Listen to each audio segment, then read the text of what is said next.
Hello everyone. आज हम देखेंगे यूरिन एग्जामिनेशन क्या होता है, यानी यूरिन एग्जामिनेशन जो है यानी यूरिन एनालिसिस वो क्या होता है। चलो देखते हैं यूरिन एग्जामिनेशन यानी यूरिन एनालिसिस क्या होता है। चलो देखते हैं क्या बोल रहा है। Urine analysis is very important for diagnosis of many metabolic disorder, यानी क्या बोल रहा है, यूरिन एनालिसिस जो है वो एक मेनी मेटाबॉलिक डिसऑर्डर होता है। ठीक है, तो चलो देखते हैं उसके बाद क्या बोल रहा है। Urine analysis is also helpful detection of certain types, यानी टाइप्स होता है वो of bacteria which is responsible of UTI, यानी यूटीआई का सर्टेन डिटेक्शन होता है, हेल्पफुल होता है यूरिन एनालिसिस के लिए। ठीक है, बैक्टीरिया को देखने के लिए। ठीक है, तो चलो देखते हैं उसके बाद क्या बोल रहा है।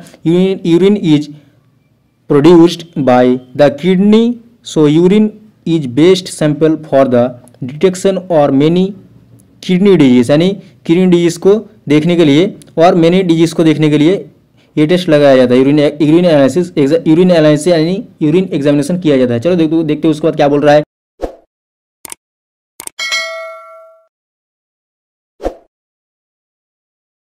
उसके बाद बोल रहा है टाइप ऑफ यूरिन एग्जामिनेशन, यानी यूरिन एनालिसिस, यूरिन एनालिसिस का टाइप क्या बोल रहा है वो हम देखेंगे। यूरिन एनालिसिस का टाइप यानी physical analysis, chemical analysis, microscopic analysis, यानी फिजिकल एग्जामिनेशन, केमिकल एग्जामिनेशन और माइक्रोस्कोपिक एग्जामिनेशन। और फिजिकल उसके बाद देखेंगे फिजिकल एग्जामिनेशन के अंदर क्या क्या पड़ता है। वॉल्यूम पड़ता है, कलर पड़ता है, वाटर पड़ता है, स्पेसिफिक ग्रेविटी पड़ता है। ओके, उसके बाद केमिकल एनालिसिस होता है, वो पीएच पड़ता है, glucose, protein, ketone bodies, urine, bilirubin, food, blood और नाइट्रेट। ओके, तो माइक्रोस्कोपिक एग्जामिनेशन में क्या क्या पड़ता है, WBC, RBC, crystal, cats. Okay, उसके बाद एपिथेलियल सेल। ठीक है, ये हम देखेंगे वो कैसे पता लगाया जाता है कि ये पड़ता है। चलो देखते हैं उसके बाद हम देखेंगे फास्ट जो है वो है क्या, वो है physical examination of physical urine examination analysis देखते हैं। चलो देखते हैं क्या बोल रहा है। चलो उसके बाद हम क्या बोल रहा है, वॉल्यूम ऑफ यूरिन, यानी यूरिन का वॉल्यूम कितना होता है। ये एवरेज वॉल्यूम ऑफ यूरिन यानी 1200 से पर डे, यानी 24 आवर्स, यानी 1200 ml, यानी 1200 ml तुम्हारा अगर पर डे यूरिन प्रोड्यूस होता है तुम्हारा बॉडी से तो ठीक है, और कम होने से और बढ़ने से क्या होगा, पॉलीयूरिया, ओलिगोयूरिया और एनीयूरिया हो सकता है। चलो उसके बाद हम देखेंगे वो क्या क्या होता है। पॉलीयूरिया क्या होता है, when amount of urine 20,000 ml per day. Okay, but 24 hour this condition may be seen diabetes mellitus and diabetes insipidus। Okay, यानी 2000 से अगर ज़्यादा हुआ तो क्या होगा, डायबिटीज मेलाइटस और डायबिटीज इंसिपिडस होगा। ठीक है, वो है पॉलीयूरिया। और ओलिगोयूरिया यानी when volume of urine less than क्या होगा, लेस देन 500 ml, यानी 500 ml पर डे, यानी 24 आवर होने से क्या होगा, इट मे बी क्या सीन में कंडीशन, यानी कौन सा condition, renal tubal destruction, oedema and stage of kidney dehydration और वोमिटिंग हो सकता है। ओके, ये होगा तो ये ओलिगोयूरिया। उसके बाद हम देखेंगे एनीयूरिया, यानी वॉल्यूम तो देखते हैं। एनीयूरिया क्या है, यानी यूरिन एब्सेंट होगा, यानी stop output stop then called anuria, यानी स्टॉप होगा, यानी यूरिन नहीं निकलेगा तो वो है एनीयूरिया। ओके, यानी रेनल ट्यूबल डैमेज हो सकता है, स्ट्रोक हो सकता है, हार्ट फेलियर हो सकता है। ओके, चलो उसके बाद हम देखेंगे कलर ऑफ यूरिन, यानी यूरिन का कलर क्या होता है। ठीक है, यूरिन का कलर होता है नॉर्मल यूरिन आर क्या बोल रहा है, normal urine are found pale yellow colour but in abnormal condition colour में भी चेंज, यानी एबनॉर्मल यानी नॉर्मल से एबनॉर्मल होगा तो कलर चेंज होगा। तो कौन सा कलर से क्या होगा वो हम देखेंगे। क्या रेड कलर होगा तो क्या होगा, रेड कलर यानी ब्लड में, यानी यूरिन में यानी ब्लड आने लगता है तो उसको बोला जाता है हिमाचूरिया। ओके, उसको क्या बोला जाता है, हिमाचूरिया बोला जाता है। ओके, उसके बाद हम देखेंगे ग्रीन कलर आने से क्या होगा, बिलीवार्डिन, यानी यूरिन में बिलीवार्डिन निकलेगा। ठीक है, तो उसको हम क्या बोलेंगे, ग्रीन कलर आएगा। और डार्क येलो यानी यूरिन में डिहाइड्रेशन यानी जॉन्डिस, यानी डार्क यानी पेल येलो कलर का यूरिन अगर निकलेगा, डार्क कलर का यूरिन अगर निकलेगा, ठीक है, निकलेगा तुम्हारे बॉडी से तो वो होगा डार्क येलो यानी जॉन्डिस बोला जाएगा उसको। ओके, और कलरलेस यानी कोई कलर नॉर्मल कोई कलर नहीं होगा, सफ़ेद होगा। ओके, तो उसको क्या बोला जाएगा, उसको बोला जाएगा डायबिटीज मेलाइटस। ओके, उसके बाद हम देखेंगे ये हो गया। उसके बाद हम देखेंगे स्पेसिफिक ग्रेविटी, यानी यूरिन में स्पेसिफिक ग्रेविटी कितना होता है वो हम देखेंगे। यूरिन का नॉर्मल स्पेसिफिक ग्रेविटी होता है कितना, वो होता है 1.003 से 1.030। ओके, ये है नॉर्मल स्पेसिफिक ग्रेविटी। और ये क्या बोल रहा है, specific gravity urine directly proportional to क्या होता है, to the thickness of urine, यानी थिकनेस होता है यूरिन का, ये होता है स्पेसिफिक ग्रेविटी के लिए। ठीक है, देखो ये होता है स्पेसिफिक ग्रेविटी है। ये देखो ये कितना बोल रहा है, सॉरी ये दोनों 1.020, यानी ये नॉर्मल है। ठीक है, ये नॉर्मल है। चलो उसके बाद हम देखेंगे क्या, हम देखते हैं क्या क्या टेस्ट लगाया जाता है। चलो देखते हैं क्या क्या। उसके बाद यूरिन का पीएच देखेंगे। पीएच क्या, यूरिन का पीएच सभी जानता है 6, यानी एनसीईआरटी में हम 12 में पढ़ते थे क्या, 11-12 में सब पढ़ते हैं क्या, 6। यूरिन का पीएच कितना है, 6। ओके, पीएच 6 पीएच होता है। ठीक है, यूरिन का 6 पीएच होता है, 6। तो 6 लिखने से भी होगा, और 7.6 यानी 7.6 से 8 लिखने से भी होगा। ठीक है, तो क्या बोल रहा है, पीएच हेल्पफुल डिटेक्शन, क्या बोल रहा है, एसिडिक और एंड बेसिक, यानी एसिडिक यूरिन और बेसिक यूरिन हम कैसे पता लगाएंगे।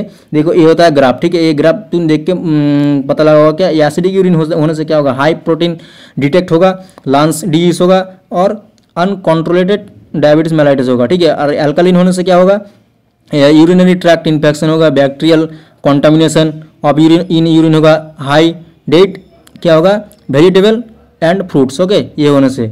उसके बाद हम देखेंगे chemical examination of urine. Chemical examination of urine देखेंगे। केमिकल एग्जामिनेशन जो सबसे इंपॉर्टेंट है, एग्जाम में पूछा जाता है क्या, केमिकल एग्जामिनेशन ऑफ यूरिन क्या होता है। चलो देखते हैं क्या बोल रहा है। फास्ट जो हम देखेंगे आज सबसे ज़्यादा इंपॉर्टेंट, यानी बेनेडिक्ट टेस्ट, यानी कौन सा टेस्ट, बेनेडिक्ट टेस्ट मेथड, यानी ग्लूकोज जो लगाया जाता है। ठीक है, तो क्या बोला जाता है, in normal condition glucose is not seen in urine if glucose is excreting in urine, then this condition is known as glycosuria. यानी ग्लाइकोसूरिया कैसे पता लगेगा, अगर तुम्हारे यूरिन में ग्लूकोज प्रेजेंट है तो उसको क्या बोला जाएगा, ग्लाइकोसूरिया। ठीक है, ग्लाइकोसूरिया।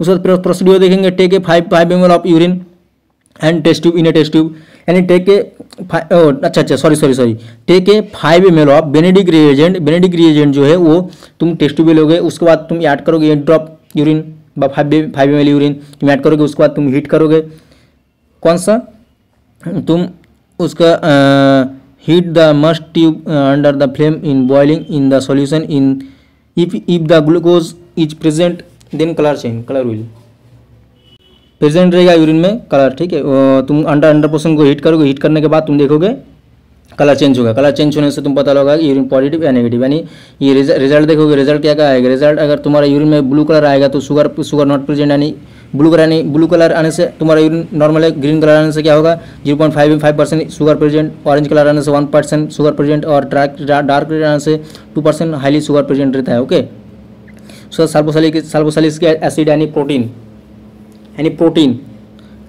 टेस्ट, प्रोटीन प्रेजेंट रहता है कहाँ पे, तुम देखो सल्फोसैलिक एसिड जो रहता है वहाँ पे प्रोटीन लगाया जाता है, और हीट एंड एसिडिक एसिड भी लगाया जाता है। ओके, तो तुम सल्फोसैलिक एसिड तुमको दिखाता हूँ क्या बोल रहा है, principle of sulfosalicylic acid reagent method, यानी क्या बोल रहा है, if protein present in urine then sulfosalicylic reagent react with protein and produce in turbidity. Okay, यानी तुम सल्फोसैलिक एसिड तुम टेस्ट करोगे तो प्रोटीन टर्बिडिटी में देखा जाएगा प्रेजेंट है एब्सेंट है। तो प्रोसीड्यूर क्या बोल रहा है, 3 to 4 ml यूरिन तुम टेस्ट में दोगे। उसके बाद 2 to 3 ड्रॉप सल्फोसैलिक एसिड दोगे। ठीक है, और ऑब्जर्व करोगे तुम टर्बिडिटी 5 मिनट के लिए। ओके, 5 मिनट के बाद तुम टर्बिडिटी तुम देखोगे। उसमें वहाँ पर तुम हीट नहीं करोगे, कुछ नहीं करना पड़ेगा। ठीक है, तुम रिजल्ट देखोगे। रिजल्ट क्या आएगा, रिजल्ट टर्बिडिटी की प्रोटीन प्रेजेंट इन यूरिन आएगा। टर्बिडिटी आने से प्रोटीन प्रेजेंट आएगा, और नो टर्बिडिटी तो नॉट प्रोटीन प्रेजेंट। ठीक है, ये तुम देखोगे टर्बिडिटी, ये नॉट टर्बिडिटी। ठीक है, उसके बाद तुम देखोगे रोथरा टेस्ट यानी कीटोन बॉडी जो लगाया जाता है, सबसे ज़्यादा इंपॉर्टेंट जो एग्जाम में पूछा जाता है क्या, रोथरा टेस्ट जिसके लिए डायबिटीज मेलेटस लगाया जाता है। तुम ठीक है, if the ketone body present in urine then it called ketonuria, यानी कीटोन बॉडी यूरिन में प्रेजेंट रहने से उसको क्या बोला जाएगा, कीटोन यूरिया बोला जाएगा। ओके, ठीक है, उसके बाद हम वहीं पर तुम क्या बोलोगे, उसको क्या बोलोगे, कीटोन बॉडी प्रेजेंट रहने से डायबिटीज मेलाइटिस हुआ है। ठीक है, प्रोसीड्यूर क्या बोल रहा है, फर्स्टली 5 ml तुम यूरिन लोगे। ठीक है। यूरिन 5 ml लेने से टेस्ट में 5 ml यूरिन लोगे, उसके बाद 1 ग्राम की रोथेरस पाउडर लोगे, उसके बाद तुम ऐड करोगे अमोनियम हाइड्रोक्साइड, ठीक है। उसके बाद मिक्स करोगे, उसके बाद मिक्स करने के बाद 2 मिनट बाद तुम रिएक्शन देखोगे, ऑब्जर्व करोगे, ठीक है। तो रिजल्ट क्या आएगा, रिजल्ट पिंक कलर अगर कॉलोनी पिंक कलर फॉर्मेशन अगर आएगा, ring pink colour ring formation आने से तुम क्या किडनी बॉडी प्रेजेंट, और नॉट रिंग फॉर्मेशन आने से किडनी बॉडी एब्सेंट, ठीक है। ये प्रेजेंट, ये एब्सेंट, ओके। अब देखोगे तो माइक्रोस्कोप सबसे ज़्यादा important, microscopic examination of urine. Microscopic examination क्या होता है, चलो देखते हैं। तो मेथड क्या बोल रहा है, मेथड बोल रहा है माइक्रोस्कोपिक एग्जामिनेशन उसका रिक्वायर्ड क्या लगेगा, माइक्रोस्कोप लगेगा, ग्लास स्लाइड लगेगा, यूरिन सैंपल लगेगा, ओके। उसके बाद तुम क्या कहते हो प्रोसीड्यूर, 5 ml यूरिन लोगे और उसको 4000 RPM में क्या 10 मिनट के लिए सेंट्रीफ्यूज करोगे। उसको सेंट्रीफ्यूज करने के बाद डिस्कार्ड करोगे, आफ्टर सेंट्रीफ्यूज से निकालने के बाद तुम सस्पेंशन पार्ट को सुपरनेटेड पार्ट को तुम लोगे, ठीक है, और बाकी पार्ट को डिस्कार्ड कर दोगे। नहीं सॉरी सुपरनेटेड जो पार्ट है यानी अपर वाला पार्ट उसको तुम डिस्कार्ड करोगे, और सेडिमेंटेशन जो पार्ट है उसको तुम लोगे लेने के बाद तुम कवर स्लिप देके उसको स्लाइड में कवर स्लिप दोगे, यानी तुम हाँ रुको तुमको समझा देता हूँ क्या बोल रहा है। Place the slide under microscope and see the different cell and other substance, यानी क्या बोल रहा है, तुम देखो तुम 5 ml यूरिन लोगे, यूरिन लेने के बाद ये टेस्ट ट्यूब में 5 ml यूरिन लगे, यूरिन लेने के बाद 4000 RPM में तुम उसको सेंट्रीफ्यूज करोगे 10 मिनट के लिए। उसके करने के बाद तुम 10 मिनट के बाद तुम क्या करोगे, सेंट्रीफ्यूज निकालोगे, निकालने के बाद तुम क्या करोगे, उसको जो सुपरनेटेड पार्ट है उसको तुम डिस्कार्ड करोगे, डिस्कार्ड करने के बाद सेडिमेंटेशन जो पार्ट है उसको तुम लेके क्या स्लाइड में 1 ड्रॉप व 2 ड्रॉप तुम दोगे, देने के बाद क्या कवर स्लिप चढ़ाने के बाद तुम उसको माइक्रोस्कोप में देखोगे, ठीक है। और ये अब देखेंगे क्या रिजल्ट देखेंगे, ब्लड रिजल्ट क्या बोल रहा है, ब्लड अगर इनमें है तो हीमाचूरिया होगा, देखो ये ब्लड का पिक्चर है। उसके बाद तुम देखोगे अगर बैक्टीरियल सेल यूरिन में प्रेजेंट तो हीमाचूरिया यानी देखो ये होगा, ये माइक्रोस्कोपिक पिक्चर है, ठीक है। हीमाचूरिया यानी क्रिस्टल यूरिन में है तो ये होगा, ठीक है। और एक क्या हीमाचूरिया यानी यूरिन में यानी सेल प्रेजेंट तो हीमाचूरिया, देखो। यहीं से मेरा वीडियो लेक्चर खत्म होता है। तो जिसको पसंद आए वीडियो वो लाइक करो, फॉलो करो और मुझे सब्सक्राइब करो, और भी आगे ऐसे मेडिकल से रिलेटेड वीडियो पाने के लिए, ठीक है। तो थैंक यू, और मेरे टेलीग्राम और व्हाट्सएप ग्रुप में ज्वाइन हो जाओ, थैंक यू।